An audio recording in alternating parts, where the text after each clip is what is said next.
Assalamualaikum warahmatullahi wabarakatuh. Kami dari kelompok 3 akan mempresentasikan hasil rangkuman kami mengenai BUMN dan BUMD. Sebelum memulai, perkenalkan nama saya Azara Aulianur Alzena, absen 7, dan anggota kelompok lainnya Nazwa Aldisha Rayani, absen 25, Nur Elisha Putri, absen 28, Zihan Jalfa, absen 15, Khoiratul Hisan, absen 16, dan Naswa Rahma, absen 23. Yang pertama, mengenal BUMN. Definisi BUMN, menurut Undang-Undang Nomor 19 Tahun 2003 tentang Badan Usaha Milik Negara atau BUMN, BUMN adalah badan usaha yang seluruh atau sebagian modalnya dimiliki oleh negara melalui penyertaan langsung yang berasal dari kekayaan negara yang dipisahkan.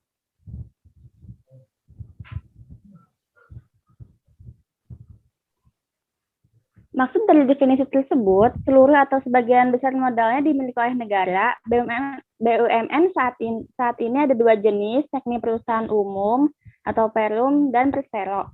Perusahaan umum atau Perum adalah seluruh modal yang dimiliki oleh negara, sedangkan Persero sebagian besar modal dimiliki oleh negara.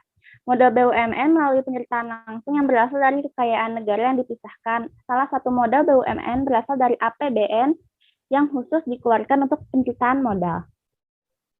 Peran BUMN.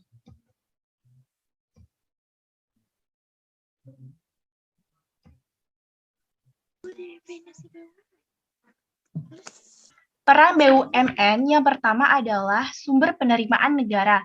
Salah satu penerimaan negara adalah dari laba yang diperoleh BUMN. Keuntungan dari BUMN diberikan kepada negara. Contoh, pada tahun 2018, realisasi Si penerimaan BUMN adalah sebesar 188 triliun. Yang kedua, pelaksana pelayanan publik. Selain bertujuan memperoleh laba, BUMN juga bertujuan untuk melayani kepentingan umum, apalagi pada bidang yang belum ada perusahaan swasta yang mengelola. Yang ketiga, pembuka lapangan pekerjaan. Dengan total 115 badan usaha, sah berperan dalam membuka lapangan kerja, dan ada 2,3 juta karyawan yang saat ini tercatat sebagai pegawai BUMN. Ini jelas jumlahnya jika kita bandingkan dengan jumlah pengangguran yang saat ini yakni 6,82 juta. Yang keempat, sebagai pelopor dalam sektor-sektor usaha yang belum diminati swasta. Contohnya, penyedia layanan komunikasi seluler hanya Telkomsel saat ini, dan swasta juga sudah hadir dengan berbagai produk yang ditawarkan seperti Tri, Indosat, dan lain-lain. Sebelum swasta berminat mengelola usaha pada umumnya, BUMN akan terlebih dahulu membuka usaha pada bidang tertentu. Yang terakhir, yang kelima, sebagai penghasil barang dan jasa. Jumlah BUMN saat ini ada 115 yang menjangkau 14 bidang. Berarti hampir semua bidang kebutuhan masyarakat bisa disediakan oleh BUMN. Oke, kita masuk ke jenis kegiatan BUMN. Di jenis kegiatan BUMN ada tujuan. Tujuannya untuk Perum melayani kepentingan umum, untuk Persero mencari keuntungan. Variabel modalnya, Perum 100% milik negara, tidak berbentuk khusus. Perseronya mayoritas milik negara dan berbentuk saham. Untuk status pegawai dan pimpinan, untuk Perum, pegawai Perum dan Dewan Direksi, sedangkan Persero disebut dengan pegawai swasta dan direksi. Contoh dari Perum yaitu Bulog, bidang stok pangan, Damri atau bidang transportasi, Perumnas atau bidang perumahan. Di Persero ada BNI seperti PT Bank Negara Indonesia, TBK, dan ada Pertamina, PLN, dan KAI atau PT Kereta Api Indonesia. Kita lanjut ke kelebihan dan kekurangan BUMN. Kelebihan BUMN yaitu masyarakat menguasai sektor vital bagi kehidupan oleh negara, bukan pihak swasta yang bermotif keuntungan semata. Meningkatkan pendapatan negara dari hasil keuntungan BUMN. Melayani kepentingan umum untuk mensejahterakan masyarakat sehingga masyarakat semakin lebih produktif. Modal dari negara dan daerah relatif lebih besar sehingga dapat melakukan usaha dalam ruang lingkup yang besar. Pada akhirnya, keuntungan juga akan menjadi lebih besar dan pelayanan kepada masyarakat menjadi lebih masif.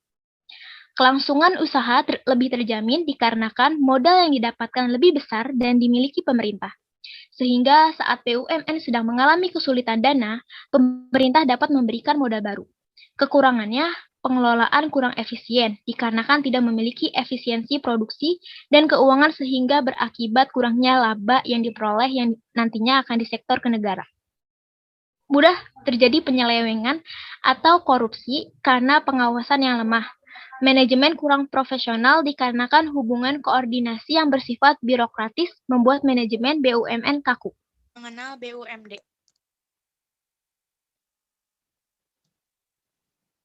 Pengertian BUMD. BUMD merupakan badan usaha yang seluruh atau sebagian besar modalnya dimiliki oleh daerah. Contoh BUMD. Yang pertama, Bank Pembangunan Daerah. Yang kedua, Bank BJB. Yang ketiga, Bank DKI. Yang keempat, Perusahaan Daerah Air Minum atau PDAM. Yang kelima, Perusahaan Daerah Angkutan Kota atau Bus Kota. Yang keenam, Perusahaan Daerah Angkutan Antar Kota atau Bus AKDP dan AKAP. Yang ketujuh, Perusahaan Daerah Rumah Potong Hewan atau PDRPH. Yang ketiga, BUMD diatur berdasarkan usaha peraturan daerah. Modal perusahaan BUMD dapat berasal dari kekayaan daerah seluruhnya atau berdasarkan ketentuan lain. Yang keempat, Peraturan Pemerintahan Nomor 54 Tahun 2017 tentang Badan Usaha Milik Daerah memiliki cerita bahwa Undang-Undang 5 Tahun 1962 tentang Perusahaan Daerah dicabut dengan Undang-Undang 23 Tahun 2014 tentang Pemerintahan Daerah. Selanjutnya yaitu mengenal lebih tentang BUMD. BUMD diatur berdasarkan peraturan daerah yang berada di tingkat provinsi dan dipimpin oleh Dewan Direksi yang diatur berdasarkan peraturan daerah dengan status pegawai Perum daerah dan berperan memenuhi kebutuhan masyarakat dengan modal yang berasal dari kekayaan daerah yang dipisahkan, di mana modal ini 100% milik pemerintah daerah dan tidak berbentuk saham. Peran BUMD.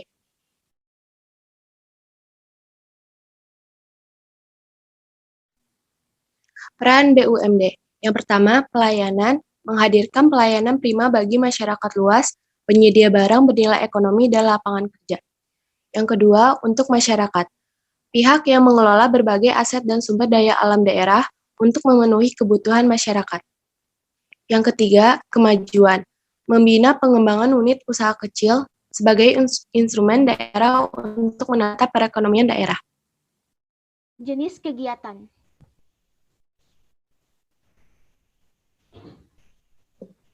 Jenis kegiatan BUMD yang pertama yaitu transportasi umum. Pada bidang transportasi umum, contohnya PT Transjakarta dan PT Jasa Sarana. Jenis kegiatan BUMD yang kedua ada jasa perbankan. Pada bidang jasa perbankan, contohnya Bank DKI dan Bank BJB. Jenis kegiatan BUMD yang ketiga ada penyediaan air dan pengelola pasar, Perusahaan Daerah Air Minum atau PDAM, Tirta Jabar, dan Perusahaan Daerah Rumah Potong Hewan. Kelebihan dan kekurangan BUMD. Kelebihan BUMD, jika ada kerugian, pemerintahlah yang akan menanggungnya. Lalu dilihat dari fasilitas dan status pegawainya, diatur oleh peraturan pemerintah yang akan menanggungnya. Lalu dilihat dari modalnya, modal yang didapatkan berasal dari kekayaan daerah yang dipisahkan. Lalu dilihat dari kekurangan BUMD, BUMD kurang disiplin. Artinya memiliki banyak fasilitas yang diperoleh dari negara, sehingga berpotensi menyebabkan pegawai yang kurang disiplin. Yang kedua, BUMD kurang efisien. Sampai saat ini pengelolaan BUMD masih dinilai kurang efisien, sehingga kerap mengalami kerugian. Itu saja presentasi dari kami, kurang lebihnya mohon maaf. Semoga ilmu yang kami sampaikan dapat menjadi pengetahuan baru untuk kita semua. Amin, terima kasih. Wassalamualaikum warahmatullahi wabarakatuh.